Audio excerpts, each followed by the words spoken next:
আমাদের দেশের আইন অনুযায়ী, পাসপোর্ট আইন অনুযায়ী কেন্দ্রীয় সরকার পাসপোর্ট দেয়, ইস্যু করে, কিন্তু তার শর্ত হচ্ছে পুলিশ ভেরিফিকেশন লাগে এবং সেটা পুলিশি ব্যবস্থা হচ্ছে রাজ্য সরকারের হাতে।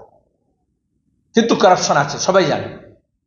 পার্লামেন্টে আমি অনেকবার বলেছি, বিদেশ দপ্তরের পার্লামেন্টারি সংসদীয় কমিটির মেম্বার হিসেবে বলা হয়েছে যে এই পুলিশের ভেরিফিকেশনের মধ্যেই সোর্সের মধ্যে ভুল আছে।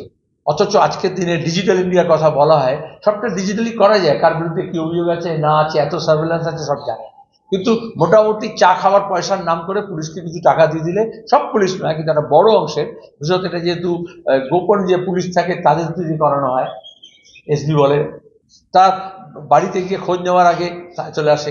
একসময় বলা হলো, আমরা পার্লামেন্টারি কমিটি থেকে বলেছিলাম যে সেই তাদের এই জন্য ফিজ বাড়ানো হলো পাসপোর্টের, যে প্রত্যেককে স্মার্টফোন বা প্যাড দেওয়া হবে এবং তাতে দাঁড়িয়ে সেই যাতে সঙ্গে সঙ্গে অনলাইন সমস্ত ভেরিফাই করে, আর পাসপোর্ট দপ্তর দেখতে পারবে really say on the spot verify করেছে। আজকাল জানা যায় লোকেশন থেকে, জিওগ্রাফিক্যাল লোকেশন থেকে, কিন্তু সেটা করা হচ্ছে না কারণ আমাদের রাজ্যে, যেখানে ভুয়ো সিবিআই অফিসার, ভুয়ো তদন্ত, ভুয়ো কেস, ভুয়ো ডিগ্রি, ভুয়ো তোমার গিয়ে পাসপোর্ট রোজ ধরা পড়ছে।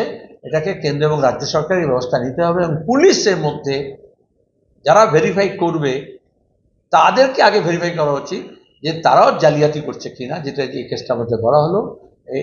এটা না হলে তুমি হচ্ছে তোমার গিয়ে এই সোর্সের থেকে ভূত তাড়াতে পারবে।